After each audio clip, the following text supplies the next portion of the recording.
Hello beautiful people, this video is about how to move from strategy to execution. So you've crafted your strategy and your vision is clear, your goals are aligned, and now comes the really hard part. So everyone's excited and amped about what it is that you're doing, but the hard part of it is making it real. In this episode, I'm going to show you how to bridge the gap between vision and results by building the bridge intentionally rather than by a wing and a prayer. You'll learn how to move from strategic intention to coordinated execution using executional intelligence and building for yourself a visible execution layer. There's already an execution layer happening. We're going to help you make it visible.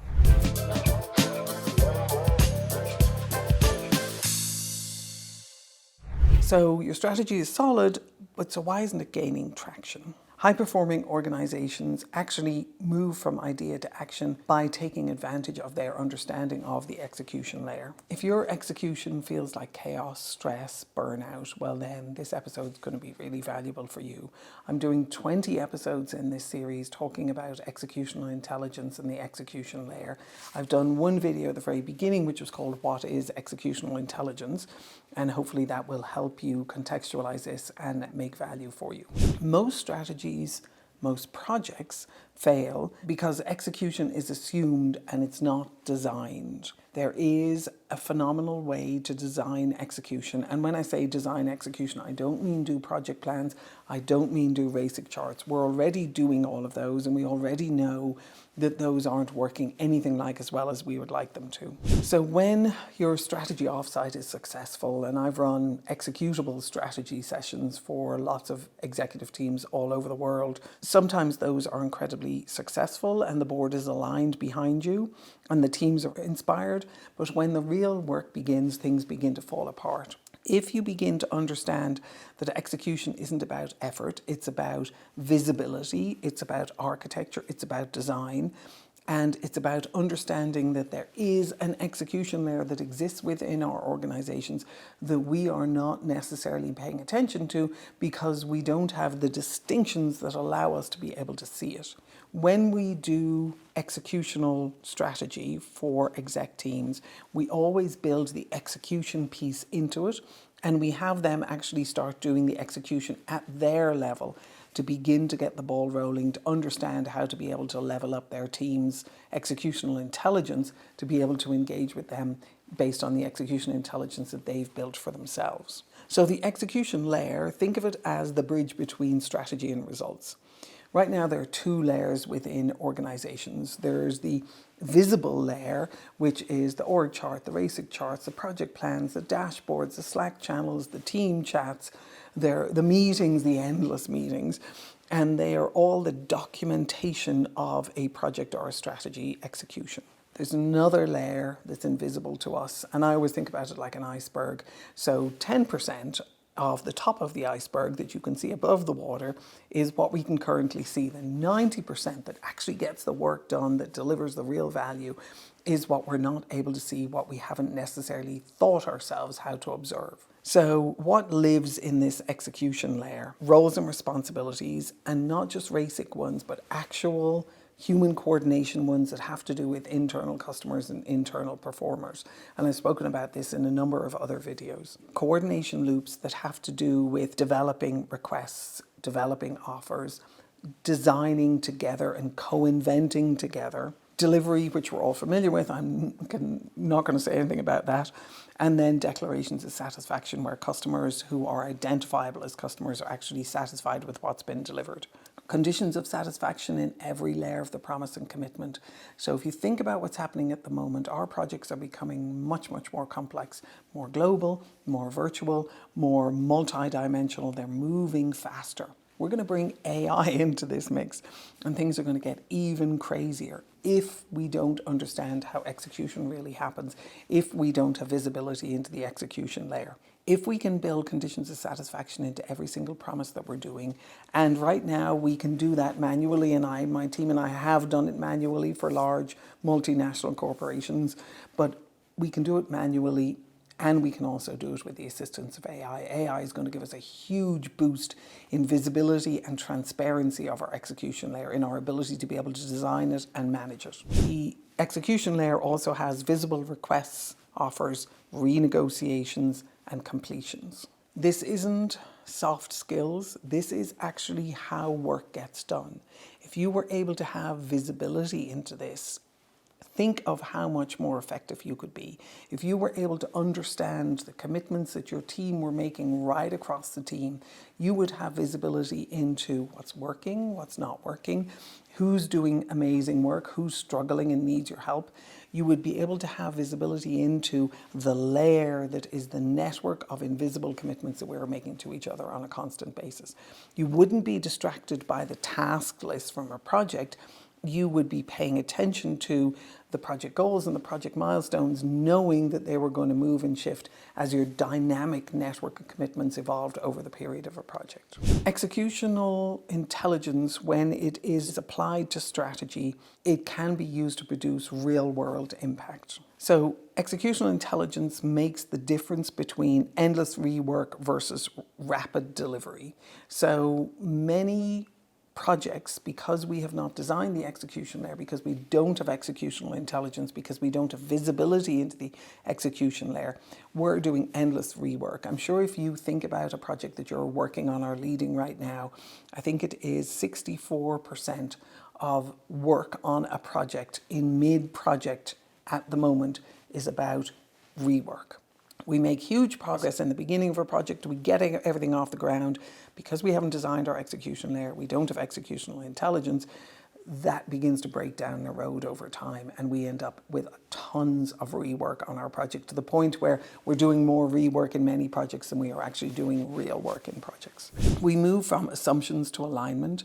So if you think about your project, we're operating on assumptions that other people are going to deliver for us, that other people know what they're doing, that other people have the resources they need to deliver for us. We're making huge assumptions about our projects on a constant basis. Alignment and coordination are what's going to pull us out of that. They're going to allow us to be able to know when we're actually getting real commitments from people. They're going to allow us to be able to know when people are delivering real value, when people are struggling, when commitments or milestones are going into black holes. We're going to have visibility into an execution layer that will allow us to be able to move to a much, much higher levels of alignment, and we won't be building Frankenstein monsters of products. We can also move, which to me is one of the most important things because it's foundational to the human energy and effort put into a project. We can move from firefighting to flow. So many project team members now who are up against tight deadlines and tight budgets and who are looking to deliver amazing work in highly, highly complex environments with AI being lobbed in on top of them, they're in constant firefighting mode. They're in overwhelm, they're in breakdown, they're in burnout. As we start looking at executional intelligence, we start weaving that into our projects, we can move to a level of flow that we haven't ever seen before. And I'm saying this not as hope and aspiration. I've worked on many projects over the years, my team and I, where we have delivered executional intelligence by training people and teaching people how to do this, by helping them apply it to their projects, by showing them how to incorporate it into the work that they're doing. We're going to be able to do this a lot faster and a lot more effectively with AI, but in the past it has been very successful manually, painstakingly, with a lot of energy and effort and work, but very successfully, and it's absolutely been worth it, and we have the data to prove it. But once we bring AI into the mix, we're going to be able to do this much more effectively and much faster. So think of executional intelligence and your visibility into the execution layer as a capacity that allows enormously big, important projects to be much more achievable. So how to begin? Big, important question, particularly if this is new to you. If it's new to you, I have a video at the beginning of this series. I'm doing a series of 20 videos, but at the beginning of this series, I have one called What is Executional Intelligence? And that might be useful for you.